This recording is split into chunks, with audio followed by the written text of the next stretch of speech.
Hey guys, it's your favorite adventure rider, Guy here. And today we're not doing any adventuring, we're not doing any riding today. There's really nothing to check out, and the trails are just turned to mud. I don't have the proper tires on the bike right now to play in the mud. And yesterday I did drop the bike really hard, but thankfully the yard and everything was wet, of course, and muddy, and it had just kind of impaled the shifter and the handlebar into the ground. So I was unhurt because I wear proper gear, right? Like you all should be doing. And the bike was unhurt because the ground gave. But I will be needing to get some case armor for the bike because it is awfully easy for the shifter to punch a hole through the case. But that didn't happen. So we're gonna go on another adventure once we can map them out and see what's going on. But to the point, I'm trying to conserve my fuel oil because here in the north, electric heat is not quite as advanced as you would think it is. Granted, it works, heat pumps work and all that, but you can actually begin to lose the battle rather quickly with heat pumps. I think it gets somewhere around maybe 20 degrees. Comment if you know any different. That the heat pump loses its ability to heat and has to have an auxiliary heating system built into the heat pump system to heat your house. So I'm gonna fire up my wood stove. It is a True North 20 stove. A local company installed it. Kind of not as good a quality on the install as I would have liked, although it is done proper. It is to code. But I've been burning the wood. I was a little late in the season when I got the wood, so the wood is not ideal. The moisture content is not ideal. And it works, but it does take some time to get it up to temp because the stove wants to run cold with that wood that has a higher moisture content. So step one, I have been making it more complicated on myself to start this stove just because inevitably there will be a situation to where I won't have everything at my disposal to have a fire going as quickly and effectively as I'd like. I'm already at the disadvantage with the wood, and I put myself at a greater disadvantage. When I moved, I found a case full of these old 80s era paper matches. These things don't exactly burn well, but they do work somewhat. Now, I was like, kept trying to strike it, and you know, you see what happens here. You bend the match over. You just, look at that. What am I gonna do with that? So I was taking my finger and going and trying to get it to light. Okay, that doesn't work. Throw that out the window. I was actually watching Super Seuss. Shout out to Super Seuss over there in Ukraine. I love his exploring videos. If you can, you should check his channel out. And I observed him and I seen how they were actually lighting these matches, and it was more effective. So you pull out your match from your matchbook here. You flip it over. There's your striker strip. Let me turn this lighting down just a hair here. Just a hair, not tear. You take your match, there's your striker strip. Put your match in there. You fold this over. That supports the match. And now you pull it like you would like a fuse or something on a cannon.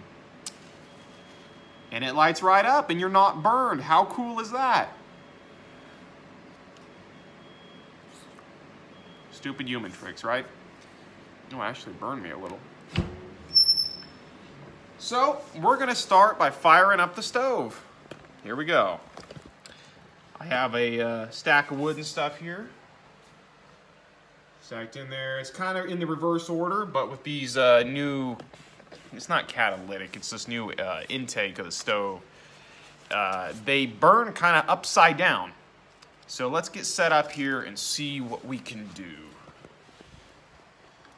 All right.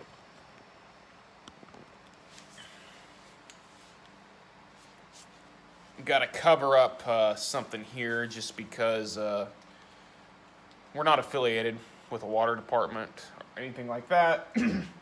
But we don't want them thinking that we're stealing their logos or anything. So I'm going to take some paper here and I'm going to put it under this split oak.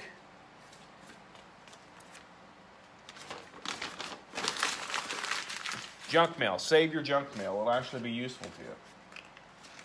Jam it all up under there. We got a lot of space, you know, so it can breathe. We got, of course, our thermometer here to monitor the level.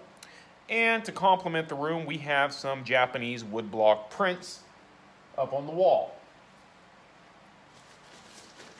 Get some more junk mail in there.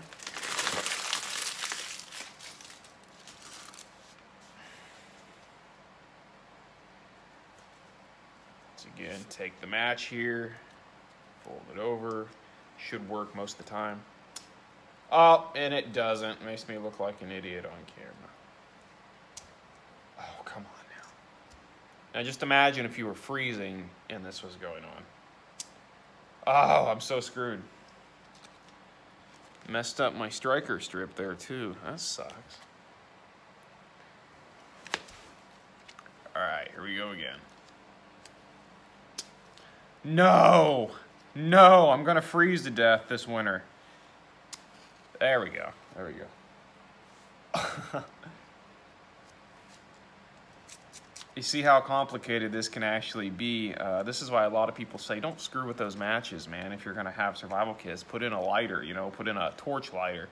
Because, you know, in a survival situation, why make it more complicated than it needs to be? You need to have fire, right? So if you can help it, don't screw with these matches. But like I said, I complicate things because if I can do the worst case scenario, I can always get the best case scenario in the end. Oh, so embarrassing. Keep in mind, too, these matches are 30 to 40 years old.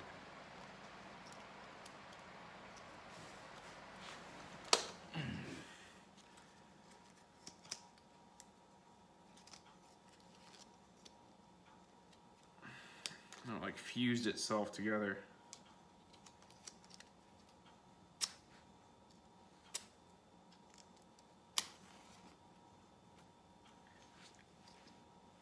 This is embarrassing. This isn't good.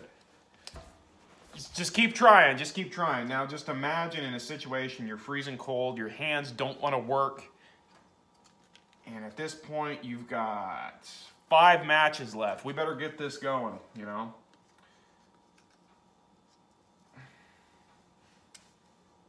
Come on. Come on, we're gonna die. Ah, dang it,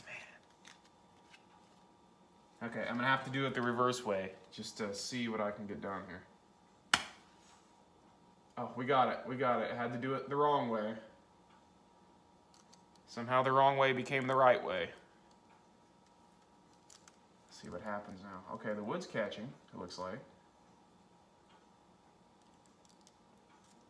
I'm gonna leave the door wide open right now because there's no thread of this wood like popping and exploding or anything.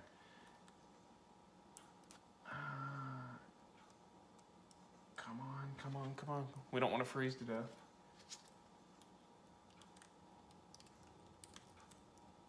Okay.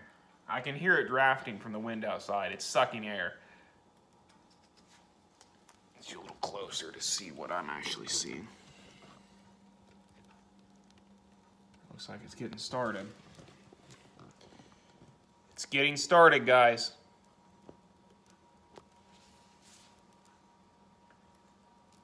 Yeah, you see the smoke getting pulled up into the, oh, what's that called? Well, it's getting pulled into the chimney, but it's, the baffle? No. I don't know. But while we're at it, guys, I'm going to talk about a knife here that I got. I was a big Les Stroud fan, right? And Survivor Man was always, I'm going to close this now, leave it about an inch or 2 open so it can breathe good. And Survivor Man was always a TV show that I remember. In fact, even my school teachers, my science and my math teacher, was he math? No, it was science, and English teacher was big into Les Stroud and Survivor Man. Well, Camellias came out with these knives that bear the Les Stroud name. This one I beat up and used and played with, but it would come with paracord wrapped around it. It has a built-in sharpener. It used to have here this little flashlight thingy where the battery's long dead, and over here would be a striker. Now, I have been abusing this knife for several years now, and it's yet to break. I've been taking my metal bar here that I welded up to work on the fireplace with and just batoning the crap out of this knife with this just full force, splitting pieces of oak and all that. And the damage on the blade here is minimal. These are full tang too. And you have a little notch for your ferro rod. Camellias knives. I mean, guys, I think I paid like $35 off Amazon. And it has a little, I don't know exactly what that's for there, for crushing, I assume. They're good knives. I mean, Les Stroud he was the real deal. He filmed his own stuff. He went into a lot of situations, and I think if he would put his name on this, I don't think he would put his name on this if he didn't approve of it.